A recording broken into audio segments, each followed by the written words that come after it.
প্রিয় দর্শক, আসসালামু আলাইকুম। MS কিচেন থেকে সবাইকে জানাচ্ছি আন্তরিক স্বাগতম। আজকে আপনাদের জন্য নিয়ে এসেছি আলু আর পটল দিয়ে সুস্বাদু মাছের ঝোল রেসিপি। গরম ভাতের সাথে খেতে হবে একেবারে দারুণ। চলুন দেখে নেই কীভাবে বানানো যায়। এখানে আমি প্রথমেই নিয়ে নিয়েছি মাছ। আমি আজকের এই রেসিপিটা জাটকা মাছ দিয়ে করব। আপনারা চাইলে অন্য যে কোনো মাছ দিয়ে এই রান্নাটা করতে পারেন। এই মাছগুলোকে আমি খুব ভালোভাবে ধুয়ে পরিষ্কার করে নিয়ে এসেছি। মাছগুলো আমার ভেজে নিতে হবে, তাই এখানে দিয়ে দিচ্ছি হাফ চা চামচ মরিচের গুঁড়া আর হাফ চা চামচ হলুদের গুঁড়া। মাছগুলো একটু কড়া করে ভেজে নেব। হলুদ মরিচের গুঁড়াটা একটু বাড়িয়ে দিলাম, খেতে ভালো হবে। দিয়ে দিচ্ছি স্বাদ মতো লবণ। এবার হাতের সাহায্যে বেশ ভালোভাবে মাছের গায়ে মশলাগুলো মাখিয়ে নেব।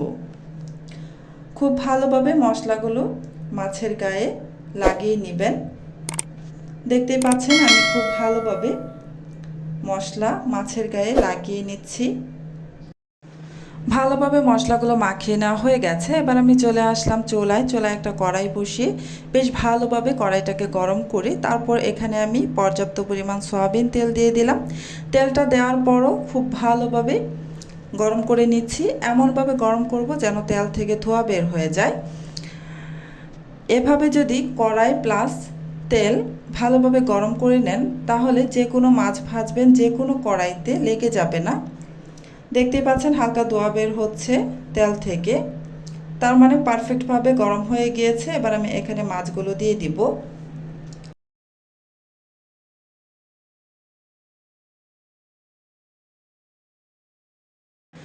চুলার আঁচ মিডিয়াম টু লো হিটে রেখে মাছগুলোকে একটু কড়া করে ভেজে নেব। খুব ভালোভাবে মাছগুলো ভেজে নেবেন।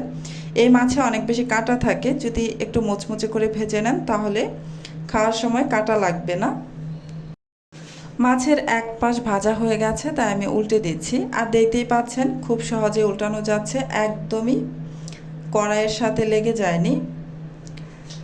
যেহেতু আমি তেলটাকে বেশ ভালোভাবে গরম করে তারপর আমি মাছগুলো দিয়েছিলাম, তাই কড়াইয়ের সাথে মাছগুলো লেগে যায়নি। মাছগুলো ভাজা হতে থাক, এদিকে আমি আপনাদের মাঝে দেখিয়ে দিচ্ছি আলু আর পটলগুলো আমি কিভাবে কেটে নিয়েছি। এই যে এখানে আমি হাফ কেজির কম হবে পটল নিয়েছি আর আলু নিয়েছি 2টি মিডিয়াম সাইজের। আলুগুলোকেও আমি খোসা ছাড়িয়ে লম্বালম্বিভাবে কেটে নিয়েছি আর পটলগুলো খোসা ছাড়িয়ে লম্বালম্বিভাবে কেটে নিয়েছি।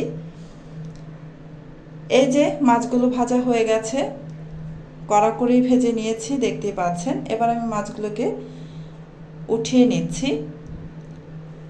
এই তেলের মধ্যেই এবার দিয়ে দিব কেটে ধুয়ে পরিষ্কার করে রাখা আলু। প্রথমেই আমি আলুগুলো একটু ভেজে নেব। সবগুলো আলু দিয়ে দিয়েছি। এবার এখানে সামান্য একটু হলুদের গুঁড়া দিয়ে দিব। খুব বেশি দিবেন না, যেহেতু মাছ ভেজেছি, মাছ ভাজার তেলেই আমি আলুগুলোকে ভাজতেছি। এই তেলের মধ্যেও অনেকটাই হলুদ লেগে আছে, তাই খুব বেশি হলুদ দেওয়ার প্রয়োজন নেই। সামান্য পরিমাণে একটু হলুদ আর সামান্য একটু লবণ দিয়ে দিলাম। এবার নাড়াচাড়া করে বেশ ভালোভাবে মিশিয়ে নেব।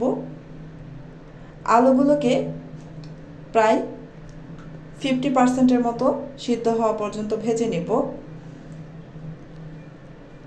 আমি ঢাকনা দিয়ে ঢেকে দিয়েছিলাম যেন দ্রুত ভাজা হয়ে যায়। কিছুক্ষণ পর আমি ঢাকনাটা খুলে আবার একটু নাড়াচাড়া করে দিচ্ছি।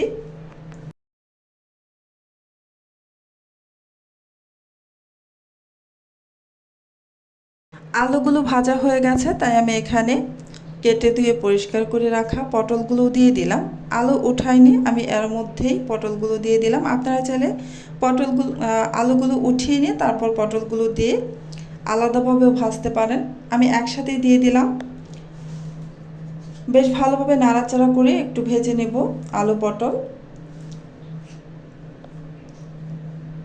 পটল ভেজে তারপর আমি উঠিয়ে নিয়েছি। আর ওই অবশিষ্ট তেলের মধ্যে দিয়ে দিয়েছি 2 টেবিল চামচ পরিমাণ পেঁয়াজ কুচি, দিয়ে নাড়াচাড়া করে একটু ভেজে নিলাম। এবার দিয়ে দিচ্ছি স্বাদ মতো লবণ।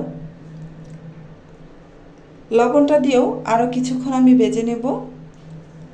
পেঁয়াজের মধ্যে যদি লবণ দিয়ে ভাজেন তাহলে পেঁয়াজটা খুব দ্রুতই নরম হয়ে যায়। ভাজা হয়ে গিয়েছে, এবার আমি এতে সামান্য একটু পানি দিয়ে দিলাম গুঁড়া মশলাগুলো অ্যাড করব সেই জন্য। প্রথমে এখানে হলুদের গুঁড়াটা দিয়ে দিলাম, দিয়ে একটু নেড়ে মিশিয়ে নিলাম। ধাপে ধাপে মশলাগুলো অ্যাড করব। তারপর এতে ধনিয়ার গুঁড়া দিয়ে দিলাম। এবার দিয়ে দিচ্ছি মরিচের গুঁড়া। দেখতেই পেয়েছেন আমি ধাপে ধাপে মশলাগুলো অ্যাড করেছি। এভাবে মশলাগুলো দিলে তরকারির কালারটাও খুব সুন্দর আসে আর খেতেও বেশ ভালো হয়। ঢাকনা দিয়ে ঢেকে কিছুক্ষণ অপেক্ষা করব। কিছুক্ষণ পর ঢাকনাটা খুলে নিয়েছি। মশলাটা ভালোভাবে কষানো হয়ে গেছে। এবার এতে আলু পটল দিয়ে দিলাম যে ভেজে রেখেছিলাম। এবার নাড়াচাড়া করে মশলার সাথে মিশিয়ে নিচ্ছি। এভাবে 2 মিনিটের মতো একটু কষিয়ে নেব। খুব বেশি সময় ধরে কষানোর দরকার নেই, 2 মিনিট মতো কষিয়ে নিলেই হবে। যেহেতু প্রায় 50%-এর মতো আমি সিদ্ধ হওয়া পর্যন্ত ভেজে নিয়েছিলাম আলু পটল। 2 মিনিট পর ঢাকনাটা খুলে আবার একটু নাড়াচাড়া করে নিচ্ছি। এবার এতে আমি ঝোলের জন্য পানি দিয়ে দিচ্ছি।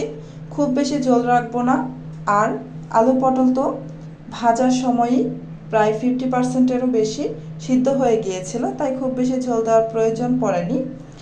আপনারা আপনাদের পছন্দ মতো ঝোল অ্যাড করবেন। তারপর এখানে ভাজা মাছগুলো দিয়ে ঢাকনা দিয়ে ঢেকে দিলাম।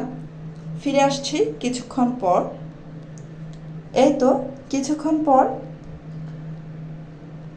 চলে এসেছি, ঢাকনাটা খুলে নিলাম। দেখতে পাচ্ছেন ঝোলটা ঘন হয়ে গিয়েছে। রান্নাটা আমার হয়ে গেছে। আপনারা নিশ্চয়ই খেয়াল করেছেন আমি এই রান্নাটায় জিরা অ্যাড করিনি। জিরা পেস্ট বা জিরা গুঁড়া কোনোটাই অ্যাড করিনি, কেননা এই জাটকা মাছ বা ইলিশ মাছ এগুলো রান্না করার সময় জিরা অ্যাড করতে হয় না, আমি অ্যাড করি না পার্সোনালি। তাহলে এই মাছের যে একটা সুন্দর ফ্লেভার আছে সেটা চলে যায়। এই যে রান্নাটা আমার কমপ্লিট হয়ে গেছে। আমার আজকের এই রেসিপিটা যদি আপনাদের কাছে ভালো লাগে একটা লাইক, কমেন্ট আর শেয়ার করতে ভুলবেন না। চ্যানেলটা সাবস্ক্রাইব করে পাশে থাকা বেল আইকনটি প্রেস করে রাখবেন। এতে করে যখন আমি নতুন কোনো ভিডিও আপলোড করব তখন সাথে সাথে আপনার ওখানে নোটিফিকেশন পৌঁছে যাবে। আজকের মতো এখানেই শেষ করছি। আবারও চলে আসব অন্য কোনো দিন নতুন আরও একটি রেসিপি নিয়ে। সবাইকে অনেক ধন্যবাদ।